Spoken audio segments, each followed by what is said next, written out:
అందరికీ నమస్తే అండి. ఫస్ట్ మా టీం గురించి అంటే నేను చెప్పొచ్చు.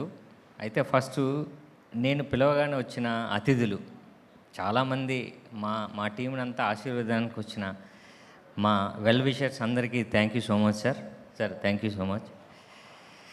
అంటే నేను పిలవడానికి రీజన్ ఏంటంటే, అంటే ఇది నిజంగానే ఒక పెళ్ళి మాది. సో పెళ్ళికి అతిథులు రావాలండి. ఇప్పుడు మా టీంని ఆశీర్వదించాలంటే అతిథులు బ్లెస్సింగ్స్ మాకు కావాలి. సో అలాంటి బ్లెస్సింగ్స్ మాకు ఈరోజు నాకు చాలా హ్యాపీగా ఉంది. ఏంటంటే చాలా పాజిటివ్గా ఉంది. ఈ సినిమా ఎంత పాజిటివ్గా ఉందో వచ్చిన ప్రతి ఒక్కరూ ఈ సినిమా గురించి చాలా బాగా మాట్లాడారు. Sir thank you so much sir. ఇక మా టీము వెయ్యి దొరువే గురించి నాకు ఫస్ట్ డైరెక్టర్ గారు ఒక కథ చెప్పారు.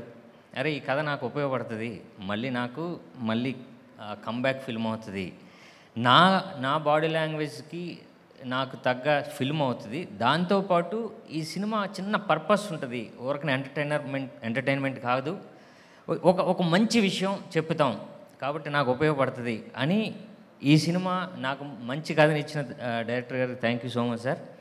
అండ్ నేను సత్యానంద్ గారి స్టూడెంట్ని వైజాగ్, అలానే ప్రొడ్యూసర్ కూడా సత్యానంద్ గారి స్టూడెంటు. ఆయనకి యాక్టింగ్ మీద ప్యాషన్తో ప్రొడక్షన్లోకి దిగి ఈ కథని నమ్మి ఈ సినిమాని మళ్ళీ ఒక మంచి ఒక ఎంటర్టైన్మెంట్ కమర్షియల్ సినిమాని ఆయన టేకప్ చేసినందుకు thank you so much sir Devaraj garu. So ఇలాంటి వెయ్యి దొరువే ఇలాంటి సినిమాకి డెఫినెట్గా ఒక మంచి commercial songs, commercial background score కావాలి. అంటే ఇక మేము అప్రూవ్ చేయనప్పుడు ధమాకా జరుగుతుందండి. అప్పుడు ఇంకా మా అదృష్టం ఏంటంటే అది ఇంకా రిలీజ్ అవ్వలేదు. కాదు సార్, నిజంగానే.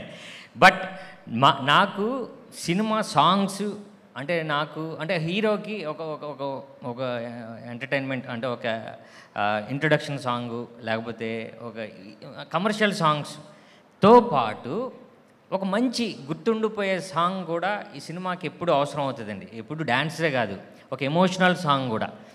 అంటే ప్యాక్డ్గా ఉండే ఈ సినిమాకి మా సినిమాకి ఒక మ్యూజిక్ అందించడం, ప్లస్ బ్యాక్గ్రౌండ్ స్కోర్లో నేను అన్నాను ఆయనతో, సార్ అంటే సీన్ని ఎలివేట్ చేయడం ఓకే, బట్ అక్కడున్న క్యారెక్టర్ని ఎలివేట్ చేశారు, అది నాకు చాలా హ్యాపీ అయింది సినిమాలో. సో ఎవ్రీ మినిట్ నేను ఆయన అంటే ఫస్ట్ కాపీ ఇలా చూడగానే ఫస్ట్ భీమ్స్ గారికి ఫోన్ కొట్టా, ఏండి చాలు నన్ను పైకి లేపారని. So thank you sir, thank you. And ఎప్పుడు కూడా భాస్కర్ భట్ల గారు ఎప్పుడు అన్ని సినిమాలకి ఎందుకే రవణమ్మ నా లైఫ్లో ఒక super hit song Bhaskar Bhatla గారు. సో అలాంటిది ఈ సినిమాలో ఒక మంచి సాంగ్ రాశారు. సో అది ఇంకా రిలీజ్ చేయలేదండి, అది కూడా రిలీజ్ చేస్తాం. Thank you sir, thank you. And Kasala Shyam గారు, ఆయన తెలుసు ఆయనకున్న స్ట్రెంగ్త్. సో మా ఉద్ధవ్ నేను అసిస్టెంట్ డైరెక్టరు, ఉద్ధవ్ ఏమో అసిస్టెంట్ ఎడిటర్ మా ల్యాబ్లో. సో ఇట్లు శ్రావణ సుబ్రహ్మణ్యం నుంచి నేను ఉద్ధవ్ మంచి ఫ్రెండ్స్ అండి.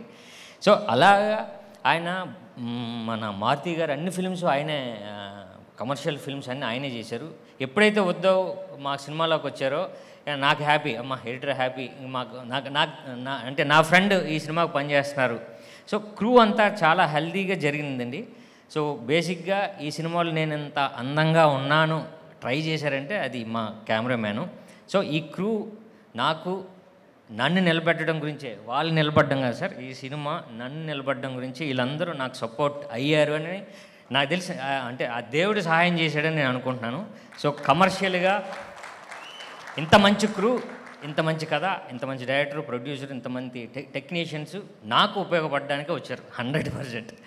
సో ఈ వెయ్యి దొరువే సక్సెస్.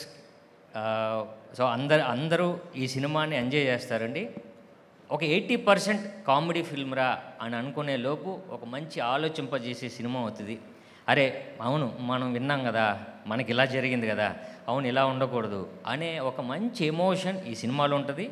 వెయ్యి దొరువే నాట్ ఓన్లీ ఎంటర్టైనర్ అండి, ఇది ఒక పర్పస్ఫుల్ ఫిల్మ్. అంటే కంప్లీట్గా ఒక సినిమాని అంటే బిజినెస్ పరంగా కాదు, ఒకటి చెప్దాం సొసైటీకి అనే ఈ సినిమా. సో లాస్ట్లో ఒక వర్డ్ మా నారాయణమూర్తి గారి నుంచి నేను ఒక్క వర్డ్ చెప్తాను సార్. సార్ మేమందరం కూడా సినిమా మీదే బతుకుతాం, అందరం కూడా సినిమా మీదే బతుకుతాం. బట్ కొన్ని సినిమాలు, ఒక సినిమా కొందరి వల్ల బతుకుతుంది. అందులో ఒకరు నారాయణమూర్తి గారు. ఆ నిలబడే సినిమా, సమాజం గురించి చెప్పే ఒక సినిమా బతుకుతుందంటే నారాయణమూర్తి గారు. Sir thank you so much.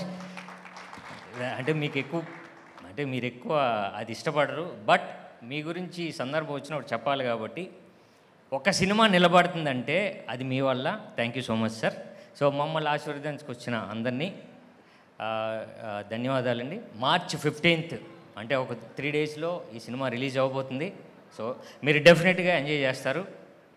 ఫిక్ర్ మత్ కరో, ఈ సినిమా డెఫినెట్గా మిమ్మల్ని డిసప్పాయింట్ చేయదు. Thank you so much.